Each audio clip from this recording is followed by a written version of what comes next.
Time to go one-on-one. One of President Obama's most persistent critics is Republican Congresswoman Michelle Bachmann of Minnesota. The Washington Post's Dave Weigel writes that during a Heritage Foundation speech this week, Congresswoman Bachmann accused the president of, quote, voting present on the Gulf Coast oil crisis.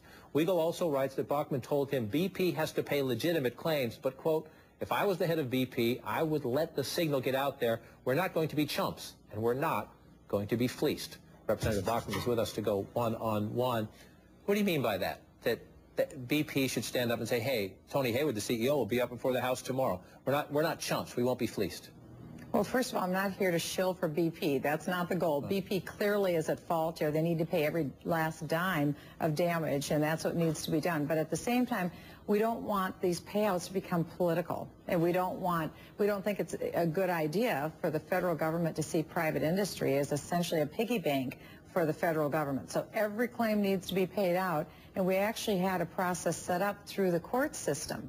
That's why this was kind of an unusual process. We already had a system set up to deal with claims in the case of oil spills where a court independently, without any political implications, would pay out legitimate claims.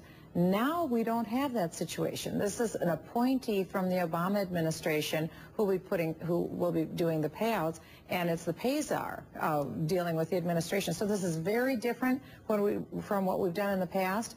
And while it's important that all the claims get paid, let's just make sure that this isn't a permanent ATM card. Now they say, the administration says this process with Ken Feinberg, who did this for 9/11 victims, will be faster, and they hope more efficient than any court system would be. You disagree? Well, you know, I don't know. I hope that that's true. I will give the Obama administration the benefit of the doubt that I agree with them, that I hope that's what it will be. And a lot of people don't realize that BP already had, I was curious to read this, that they had 600 people who were already paying out claims. There were 43,000 claims filed, 20,000 claims had already been paid off. And it was in BP's best interest to make sure that the claimants were satisfied. Otherwise, the claimants could go into a court system, which is far more expensive. So as long as people are getting their claims paid, everyone's happy. We want that to happen because, as you showed earlier on your tape, real people with real lives and real livelihoods are at risk right now, and it's a tragedy on a number of levels, not only just personally, economically, but the environmental disaster is real, and it has to be accounted for. So where do you see the risk that the government is either taking money it's not entitled to or gaining control that you don't think it should have?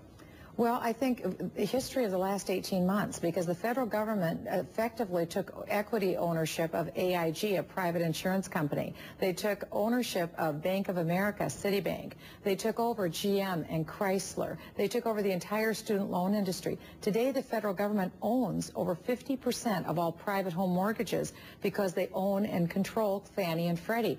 This is a complete difference in the way that the United States was run 18 months ago. But today, it seems like the automatic effort from the government is let's have the federal government take over private industry.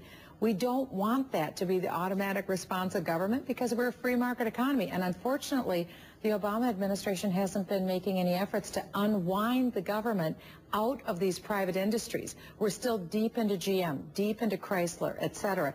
And I just think we don't want to have the federal government take over effectively the oil industry either. Voting present, for anyone out there who doesn't understand the language of Washington, means you show up, you get to vote yes or no, aye or nay, but you take a pass on that. You dodge the tough decision. You say the president is voting present on the Gulf crisis. Did he change your mind last night with his speech, or did he change your mind today by getting BP to put up this money? Well, I think whether a person is on the conservative side of the aisle or the liberal side of the aisle, there was unanimous agreement in panning the president's speech last night. It was seen as fairly weak. The president didn't focus precious little on the whole idea of actually stopping the leak. And the plan wasn't evident. When the president made statements, there weren't specifics. So a lot of people, I think, were not real happy with what they saw. Today, I think people are happy that BP has made their decision because, again, the president didn't show what his legal authority would be for him to force BP to pay the $20 billion, but BP on their own has put this money up. One thing that does that's positive is it lets people in the United States know BP is making an admission. They've made a mistake, and they're going to be true to their word. That's a positive going forward. But again, the focus needs to be, the main thing has to be on the main thing, John, which is stopping that leak and mitigating the damage. Unfortunately, people locally in Louisiana are saying, we've had to fight the government as well as BP. Let's just be about mitigating the damage so we don't get oil into the wildlife, into the marine life, into the marshland. That's what we don't want to have happen, because you can write a check, but we're talking about environmental degradation. We don't want that to happen.